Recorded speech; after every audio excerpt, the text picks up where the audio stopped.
22 presidents and prime ministers, the CEOs of OpenAI, Google, Anthropic, and Meta, Bill Gates, Mukesh Ambani, the UN Secretary General, over 100,000 registrations from more than 100 countries. And all of them right now are converging on one building in the heart of New Delhi. This isn't a G20. This isn't a climate summit. This is the single largest gathering ever assembled on planet Earth to talk about one thing: artificial intelligence. And for the first time in history, it's not happening in London, not in Paris, not in Silicon Valley, but right here in India. Today, we will be diving deep into IndiaAI Impact Summit 2026 that's happening right now. What it is, why it matters, who's there, what India is actually building behind the scenes, and honestly, what the rest of the world is paying very, very close attention to what New Delhi does this week. You're listening to Nelson John 360. Nelson John 360.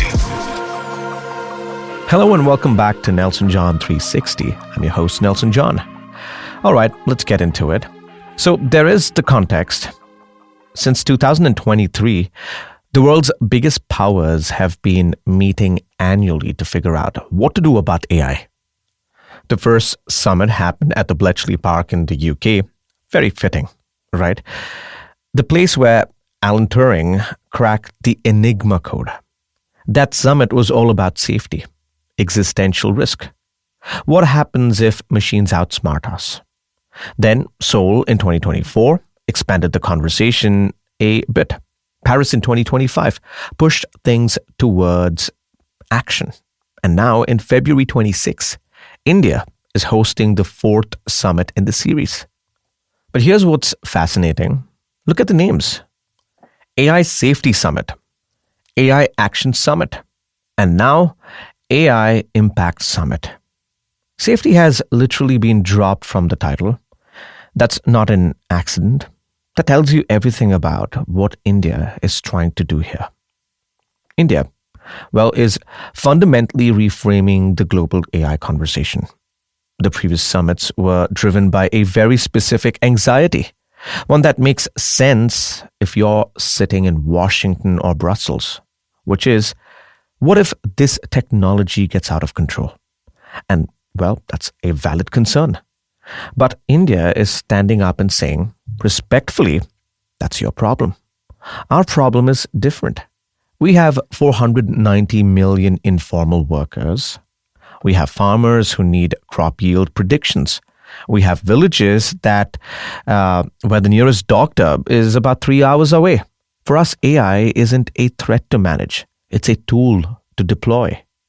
And that shift in perspective is why every major tech CEO and 24 world leaders are sitting in Bharat Mandapam this week.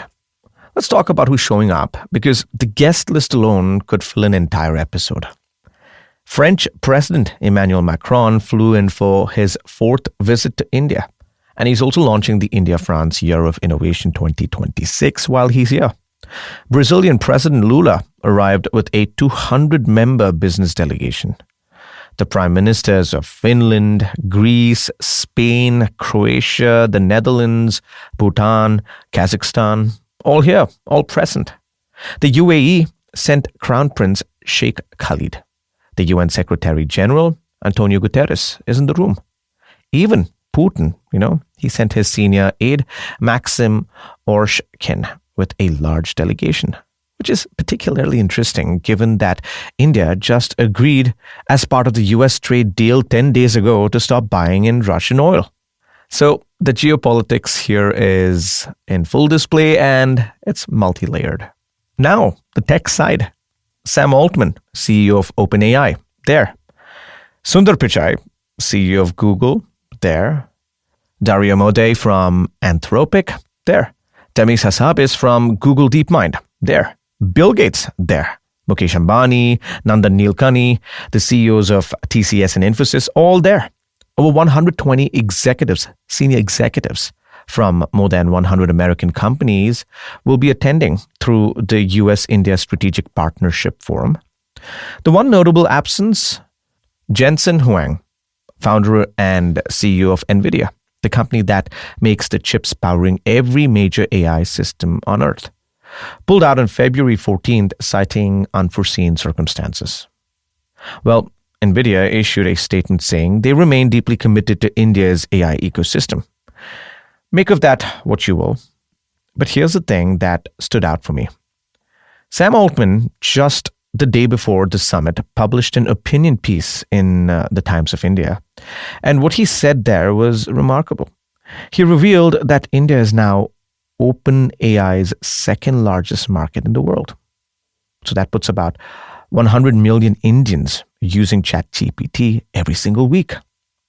India has the largest student base of any country on the planet. And Altman called India a potential full-stack AI leader. His exact words were, India has all the ingredients: homegrown tech talent, a national strategy, and an infectious optimism about what AI can do for the country. He also said something that I think deserves to be framed and put on a wall. AI will help define India's future, and India will help define AI's future. And it will do so in a way only a democracy can. Interesting. That's the CEO of the world's most influential AI company essentially saying India isn't just a consumer of AI. It could be a leader of AI. Now, talk is nice, but what is India actually doing? Right? This is where it gets interesting. In March 2024, the Indian government launched something called the IndiaAI Mission with a budget of over 10,300 crore rupees. So that's about roughly 1.24 billion US dollars over 5 years. And they've been quietly building an entire AI infrastructure stack. So let's start with computing power, because, without that, nothing else works. India onboarded over 38,000 high-end GPUs through the India AI Compute Portal. For perspective, GPUs are the engines, that power AI. They're expensive, and, globally renting a GPU costs 300 rupees an hour. India is offering them at under 100 rupees per hour, roughly a third of the global average. You know what that means? That means a student at an IIT, a startup in Bangalore, or a researcher in Hyderabad can access the same computing power that Silicon Valley uses for a fraction of the price. Think about it. The kind of edge all of them will have here. On top of that, there is a secure national GPU cluster with over 3,000 next-generation GPUs being built specifically for sovereign and strategic AI applications. Plus 40 petaflops of supercomputing capacity has been deployed across IITs and research institutions under the National Supercomputing Mission. But here's what I think is the real headline. India is unveiling 12 indigenous foundation models at this summit. These are AI systems built by Indian startups and research institutions trained on Indian data, designed for Indian languages, all 22 official languages. Companies like Sarvam AI are building multilingual reasoning engines. IIT Bombay's BharatGen, very interesting, BharatGen project is developing India's centric multimodal models ranging from billions to trillions of parameters. Gnani AI is doing voice-first AI. Fractal Analytics is working on reasoning models. And there is a national AI dataset platform called AI Kosh that's already hosted over 5,700 datasets and 250 AI models contributed by 54 organizations across 20 sectors. And then, there is the semiconductor angle. Yes, India's semiconductor mission has an outlay of 76,000 crore rupees with 10 projects approved across 6 states and cumulative investments of about 1.6 lakh crore rupees. The budget 2026 budget, well, it just announced Semiconductor Mission 2.0. What was it? Adding additional funding. India is even developing its own chip design. The Shakti and Vega processors, you might have heard about it in the news, is to reduce dependency on imported hardware. And this isn't just theoretical infrastructure. AI is already being deployed on the ground. India's meteorological department uses AI for weather forecasting. They're building something called Mausam GPT for real-time weather advisories. In agriculture, pilot projects using AI for crop yield prediction, pest detection, and irrigation optimizations are showing 20 to 30% productivity improvements. In healthcare, AI is enabling early disease detection and connecting rural patients to specialists to telemedicine. India's startup ecosystem, over 2 lakh startups, with nearly 90% using AI in some form or the other, is the third largest in the world. But I wouldn't be doing my job if I didn't talk about the uncomfortable questions, the tension nobody's talking about.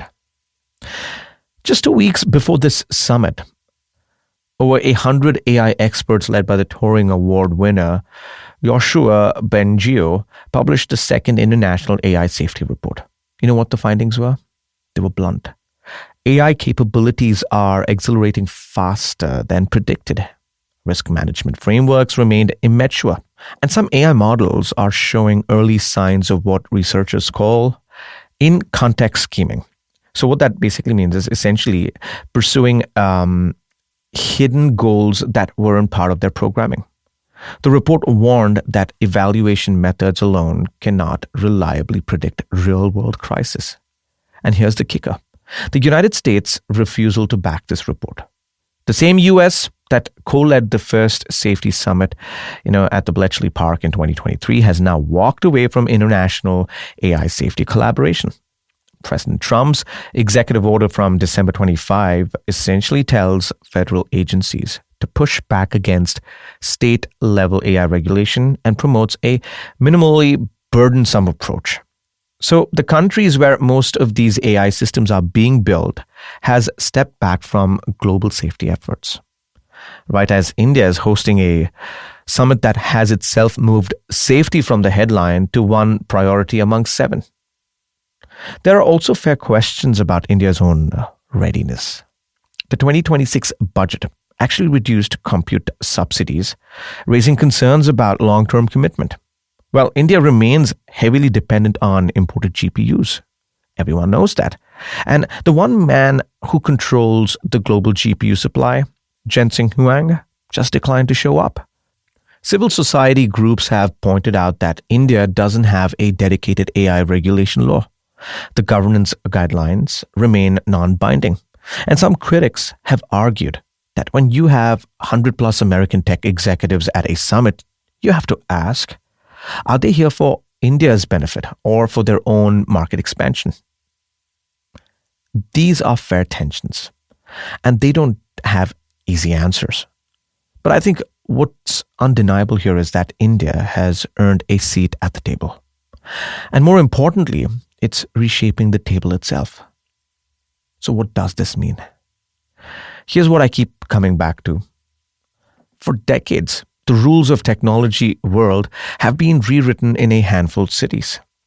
Say San Francisco, Seattle, Beijing, Brussels.